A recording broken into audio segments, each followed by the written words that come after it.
Good morning, Central Baptist Church family, and happy Sunday. Looking forward to a great message from Pastor as always. We're in Romans chapter 11 today, and a lot of good stuff here.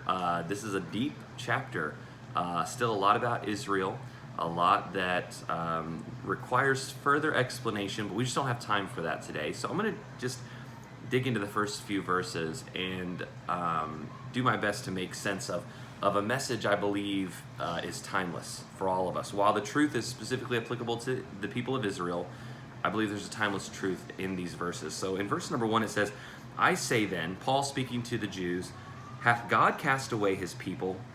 God forbid. For I also am an Israelite of the seed of Abraham, of the tribe of Benjamin. God hath not cast away his people which he foreknew. Wot ye not what the scripture saith of Elias, how he maketh intercession to God against Israel, saying, Lord, they have killed thy prophets, and digged down thine altars, and I am left alone, and they seek my life. But what saith the answer of God unto him? I have reserved to myself 7,000 men, who have not bowed the knee to the image of Baal. Even so then, at this present time also, there is a remnant, according to the election of grace. Paul is reminding the Israelites during this time when their world's turned upside down. All of history has been all about them. And now all of a sudden Jesus comes on the scene and turns their world upside down. And now he's saying, no, I'm opening the salvation to the entire world, which really salvation has always been open to the entire world, but you had to be a Jew to be a child of God. And now he's saying, no, anybody can be a child of God. You don't have to be a Jew. And so their world's turned upside down. They're like, no, this is wrong. This is wrong. Everything's messed up. What's happening here? And he's explaining to them, no, God hasn't cast you away. If you believe in God, you're still his child. And he reminds them of an Old Testament character who went through a similar crisis.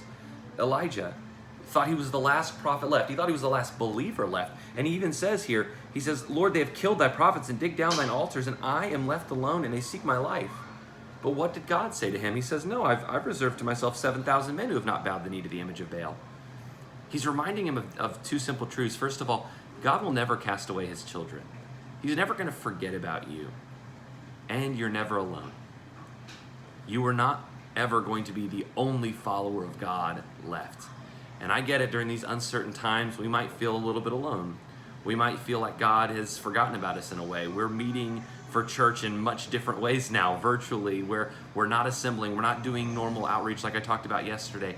These are different times, and we might feel like God has forgotten about us or abandoned us in a way, but God will never cast us away. And on top of that, we are not alone.